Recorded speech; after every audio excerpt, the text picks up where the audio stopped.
Cela fait maintenant 30 ans que Pokémon a sorti ses versions originales rouges et vertes au Japon. Cela fait 9 générations, 9 régions principales et un Pokédex composé de 1025 Pokémon. Et parmi ces 1025 Pokémon, il y a 71 légendaires. Les légendaires représentent le sommet de la puissance et de l'histoire des Pokémon. Et ce statut se traduit directement par des cartes du JCC qui sont souvent extrêmement précieuses. Alors aujourd'hui, nous allons examiner la carte la plus précieuse de chaque Pokémon légendaire. Maintenant, il existe beaucoup de cartes de Pokémon légendaires. Et les valeurs varient énormément selon qu'il s'agisse de cartes notées ou non, des annonces en ligne, des cartes réellement vendues et d'autres variables. Donc pour cette vidéo, nous voulons trouver la carte la plus chère de chaque Pokémon légendaire qui a réellement été vendue à ce prix. Et nous devons commencer par la première génération. Pokémon a explosé en popularité dès la sortie de Rouge, Vert et Bleu. Et la première génération a introduit seulement 4 Pokémon légendaires, Articuno, Elector, Sulfura et Mewtwo. À l'époque, le terme Pokémon légendaire n'existait pas officiellement. Ces 4-là n'ont été classés rétroactivement que plus tard.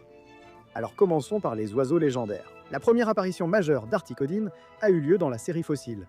Mais son véritable Graal n'est pas une carte holographique fossile, c'est l'Articuno de 1999, carte du concours de la meilleure photo Snap. Cette carte a été remise lors de l'émission télévisée 64 Mario Stadium au Japon. Les joueurs soumettaient des photos prises dans Pokémon Snap sur la Nintendo 64 et les photos gagnantes étaient transformées en cartes Pokémon officielles.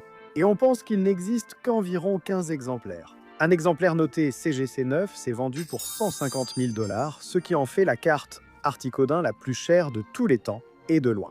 Elector est le seul oiseau légendaire à apparaître dans la série de base originale, et un Elector première édition noté PSA 10 se vend généralement autour de 9 000 $ avec des ventes récentes atteignant jusqu'à 18 000 $. Et enfin pour Sulfura, sa version fossile première édition holographique se vend environ 1800 $ en PSA 10.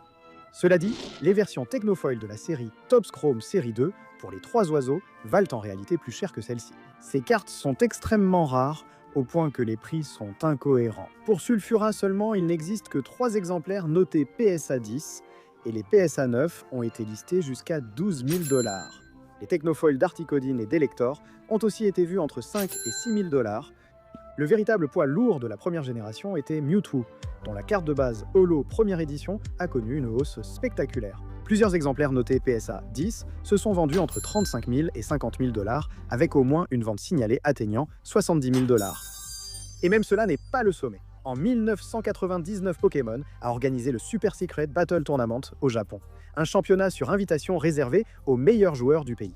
Le gagnant recevait la carte trophée Number One Trainer, qui présentait une image en silhouette de Mewtwo, et seulement 7 exemplaires sont connus à ce jour. L'une d'elles s'est vendue publiquement en 2020 pour 90 000 $, et on pense que des ventes privées ultérieures ont dépassé les 100 000. Mais en parlant du Mewtwo de la série de base, le mois dernier, j'ai en fait tiré la version japonaise de cette carte d'un paquet scellé en utilisant Arena Club. Si vous ne connaissez pas Arena Club, vous manquez une nouvelle expérience fluide et unique pour ouvrir des cartes gradées. Je vais vous montrer comment Arena Club rend la collection de cartes instantanément plaisante. Ouvrez des packs numériques dès quelques dollars contenant de vraies cartes gradées, dont certaines pièces rares valent plus de 20 fois le prix du pack. J'en ouvre un maintenant, mais regardez. Chaque pack scellé affiche son contenu et les taux de tirage avant achat. Donc vous savez ce que vous pouvez obtenir. D'accord, ouvrons un de ces packs Ruby Pokémon scellé. Ouvrons ce pack scellé. Qu'est-ce qu'on a? Allez. Trouve quelque chose de bien. Oh, on a eu un des gros Pikachu. On a eu le Pikachu dodu de Origine Perdue. J'adore les cartes où ils ramènent le vieux Pikachu bien dodu de la première génération. Je pense que le Pikachu dodu est le meilleur Pikachu. C'est une super carte. PSA 10 Gem Mint Origine Perdue, qui est d'ailleurs une série géniale. Je suis vraiment très content d'ajouter cette carte à ma collection. Celle-ci est incroyable, non? Quand tu en ouvres une, Arena Club t'offre aussitôt de l'argent selon la valeur du marché, mais je vais sûrement garder celle-ci. Ouvrir des packs scellés sur Arena Club est amusant grâce à la nostalgie et la recherche de cartes vintage. Mais c'est aussi génial parce que tu peux obtenir de superbes cartes gradées sans avoir à passer par tout le processus d'inspection, d'envoi par la poste pour les faire grader et d'attente pendant des mois. Arena Club propose aussi toute la semaine des packs spéciaux incroyables, comme des packs uniquement Charizard, des packs Graal légendaires, des packs avec uniquement des cartes Case Hit, et bien plus encore. Chaque drop dure 48 heures ou jusqu'à épuisement des stocks selon ce qui arrive en premier. Arena Club a été assez cool pour nous donner un code promo spécial pour notre public. Alors profitez de 20% de réduction sur votre premier slab, pack ou carte, en allant sur arenaclub.com/pokébinge et en entrant le code pokébinge. Merci à Arena Club de nous sponsoriser aujourd'hui. Maintenant, revenons à la suite. La deuxième génération de Pokémon légendaires, c'est là que le concept de Pokémon légendaire s'est vraiment formalisé avec la sortie de Or et Argent. Pokémon n'a pas seulement introduit de nouveaux monstres puissants, il a explicitement désigné certains Pokémon comme légendaires dans le jeu, les liant à la mythologie, à des sanctuaires et à des événements majeurs de l'histoire. Alors commençons par les bêtes légendaires. Raikou, Entei et Suicune ont atteint leur valeur maximale avec Neo Révélation, notamment les cartes holographiques de première édition en PSA 10. Ces cartes sont difficiles à évaluer en raison de la qualité d'impression des premières éditions. Suicune et Raikou valent chacune plus de 18 000 $ en PSA 10. Entei est moins en vue, mais reste dans la fourchette des 5 chiffres, avec des ventes PSA 10 dépassant 10 000 $. Ensuite, nous passons aux deux titans de Johto. Le premier est Lugia, la première édition Neo Genesis de Lugia. La carte holographique de Lugia est l'une des cartes Pokémon les plus précieuses et la plus chère de Lugia. Les exemplaires notés PSA 10 se vendent régulièrement autour de 50 000 $ et un exemplaire noté BGS 10 s'est même vendu pour plus de 144 000 $. Première apparition de Lugia du tout premier set Johto, imprimé avec une qualité tristement célèbre, ce qui rend les PSA 10 extrêmement rares. Cette carte est le Dracofeu de la deuxième génération. Et tout ce qui concerne Johto tourne autour d'elle, y compris ce fameux film dont tu as sûrement usé la cassette VHS. Et enfin, la carte la plus chère de Ho provient du set Skyridge de 2003. Skyridge est l'un des sets les plus précieux jamais produits. C'était le dernier set de Wizards of the Coast, avec un tirage très limité, inclus dans la série de cartes e-card pour Game Boy Advance. Dans un état PSA 10, le Ho-Oh Skyridge s'est vendu à plus de 7 700 $, ce qui en fait le véritable Graal de Ho-Oh. Mais si vous voulez être technique, la carte la plus chère mettant en vedette Ho-Oh n'est pas une carte Pokémon. Il s'agit d'une carte Neo Summer Battle Road de 2001, la carte trophée, numéro 2, Trainer, une carte de récompense individuelle qui met en avant Ho-Oh aux côtés de la photo du gagnant du tournoi. Cette carte s'est vendue pour 132 000 $.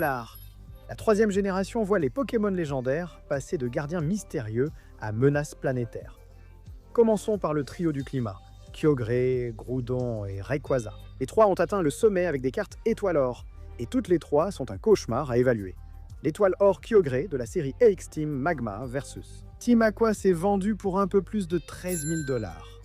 Le Groudon Étoile Or de la même époque s'est vendu pour plus de 14 000 $, également dans un état PSA 10Dix. Et puis il y a Rayquaza. Sa carte Étoile Or est l'une des cartes Pokémon les plus emblématiques jamais imprimées. Celle-ci s'est en fait vendue pour la somme énorme de 242 500 $, la plaçant parmi les cartes Pokémon les plus précieuses de tous les temps. Passons maintenant au duo Aeon. Latios et Latias atteignent tous les deux leur sommet avec leurs étoiles Or de la série Ex-Deoxys. L'étoile Or Latias s'est vendue à plus de 30 000 $ en PSA 10, et l'étoile Or Latios s'est en fait vendue à plus de 51 000 $.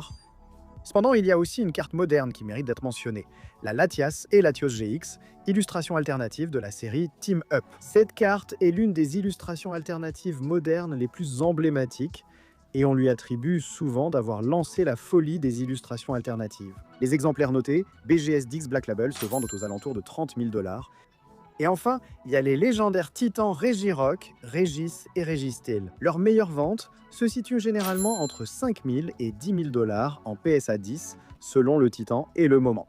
La génération 4 marque le moment où les Pokémon légendaires ont commencé à contrôler le temps, l'espace, l'antimatière, la connaissance, l'émotion, la volonté, la lave et la gravité, et non plus seulement la nature. Nous débutons avec le trio de la création, Dialga, Palkia et Giratina, en débutant par Dialga. La carte la plus chère est la Dialga X Secret Rare de XYZ Forces Phantom, qui se vend à 1 950 $ en PSA 10.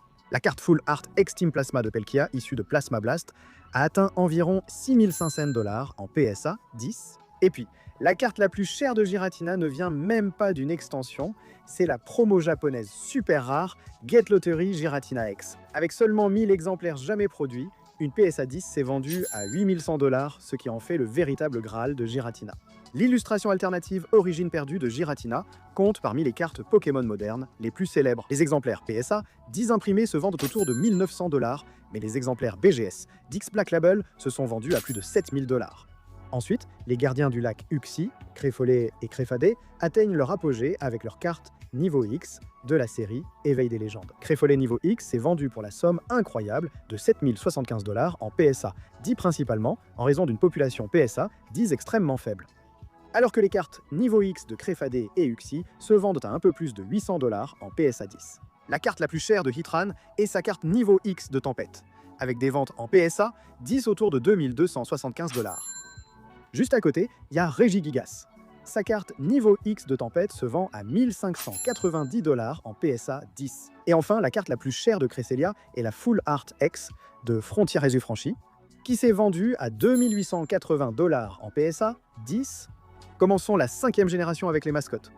La carte la plus chère de Reshiram est la Gold Secret Rare de Trésor Légendaire, avec une PSA 10 vendue autour de 7000 $.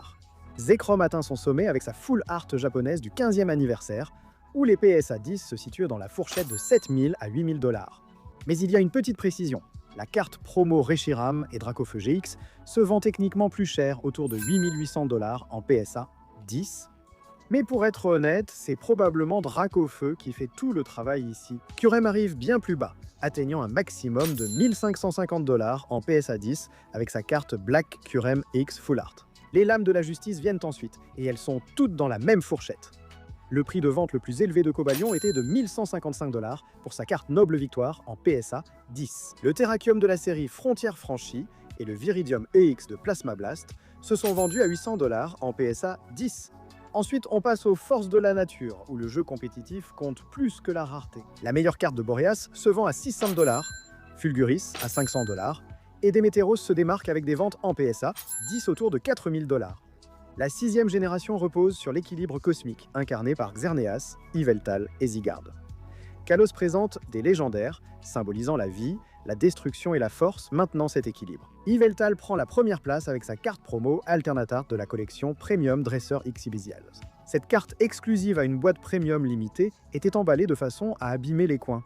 Ainsi, les exemplaires PSA 10 se vendent environ 1800 $.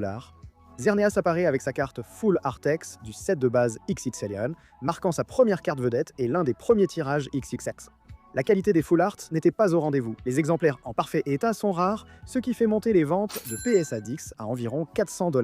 Il y a aussi Zygarde, célèbre pour son identité fragmentée en plusieurs formes. La carte promotionnelle Alternatart de la collection Méga Pouvoir reflète cette confusion initiale, et sa distribution limitée fait monter les exemplaires PSA 10 entre 600 et 650 €. La 7e génération nous plonge à Alola et dans les Pokémon légendaires, répartis en 3 catégories très différentes, les dieux cosmiques, les gardiens des îles et quelques expériences créées en laboratoire. Cette variété apparaît aussitôt dans les cartes, à commencer par Solgaleo et Lunala, qui culminent ensemble sur la carte Solgaleo et Lunala GX, illustration complète de l'extension Éclipse Cosmique. Un exemplaire PSA 10 s'est vendu environ 1000 $, faisant de cette carte la plus chère de la génération 7. L'ère Tag Team, l'art des personnages, est une des dernières extensions Soleil et Lune. Cette carte impressionne vraiment. Necrozma arrive ensuite, et sa meilleure carte est Ultra Necrozma GX Secret Rare de la série Majesté des Dragons, qui s'est vendue environ 469 $ en PSA 10. Ensuite, les choses chutent rapidement, en commençant par les petits dieux. La carte la plus chère de Cosmo G est la promo Toys R Us, qui s'est vendue environ 105 $ en PSA 10. Ensuite, il y a Cosmo M, qui possède une carte Célébration, vendue à 59 $ en PSA 10, et ensuite viennent les Gardiens Tapu. Tapu les GX. Secret Rare est en tête avec des ventes en PSA 10 autour de 156 $. Le Tapu Coco GX Secret tourne autour de 117 $. Le Tapu Bulu GX brillant de Destinée Occulte vaut environ 45 $ en PSA 10. Et Tapu Fine a en fait une carte staff, promo de pré-lancement. La version Sun and Moon Staff a été donnée exclusivement aux juges et organisateurs lors des événements de pré-lancement Unified Minds en 2019. Elle se vend à 175 $ en PSA 10, Dix. Tug, la carte la plus chère de Nul, est la brillante de Destinée Occulte, et même en PSA 10, elle ne se vend qu'entre 22 et 24 $. Sylvoli, quant à lui, atteint son sommet avec la Full RGX de Eclipse Cosmique, qui se vend autour de 175 $ en PSA 10. La génération 8 arrive ensuite, et Chifour se démarque clairement. la meilleure carte est le Chifours 1000 points. La carte VMAX illustration alternative de style de combat, avec des PSA 10 à environ 169 $, détient le prix le plus élevé en PSA 10 de la génération 8. Le légendaire Silveroy existe en deux formes. Sa version Cavalier d'Effroi culmine avec la carte Silveroy Cavalier d'Effroi VMAX. L'illustration alternative de Reine de Glace vaut environ 140 $ en PSA 10, tout comme la carte Silveroy Cavalier du Froid VMAX alternative, elle aussi de Reine de Glace. Elle se vend environ 95 $ en PSA 10 pour la boîte. Les légendaires Zacian mènent la galerie de Galar de l'extension Zénith Suprême. Zacian Sainte se vend environ 95 $ en PSA 10, tandis que Zamazenta est un peu derrière, atteignant environ 84 $ en PSA 10. Enamorus s'en sort étonnamment bien. Pour une légendaire arrivée tardivement, son illustration rare de l'extension Mascarade Crépusculaire atteint 120 $ en PSA 10. Ensuite, nous avons les nouveaux Régis. Le Régidrago Saint, en version full art alternative de Tempête Argentée, se vend à 70 $ et le Régiloki VMAX Arc-en-Ciel tourne autour de 46 $ en PSA 10. Eternatos, le méchant de épée et bouclier, n'a jamais vraiment décollé avec l'extension Ténèbres Embrasées. La version 46 $ en PSA 10. Et pour les retardataires, la carte la plus chère de Blizeval en solo tourne autour de 35 $ en PSA 10, et Spectreval est encore moins cher.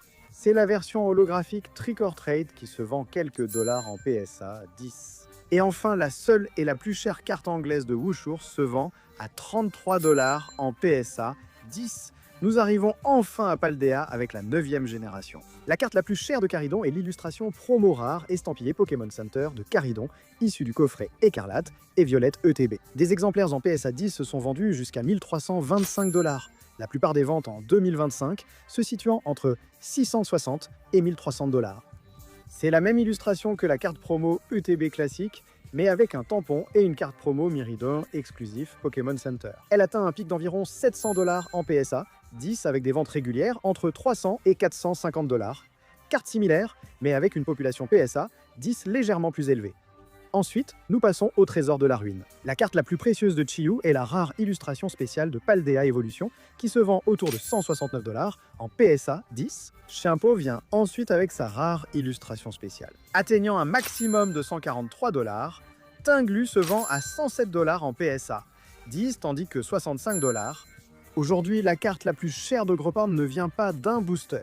C'est la promo Cosmos Holo, exclusive à EB Games, qui se vend environ 78 $ sans notation, suivi par les 3 loyaux. Fezendipity est en tête avec sa rare illustration spéciale Shrouded Fable, qui se vend à 147 $ en PSA 10. Monkey Dory atteint environ 95 $ en PSA 10, tandis qu'Okidoji culmine à 92 $ en PSA 10. Et enfin, la carte la plus chère de Tarapagos est la rare illustration spéciale Stellar Crown, avec des exemplaires en PSA 10 qui se vendent autour de 185 $.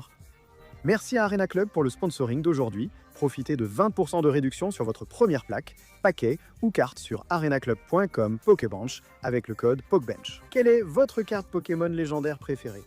Si le lore vous intéresse, regardez notre vidéo sur l'arbre généalogique des Pokémon légendaires, elle devrait vous plaire.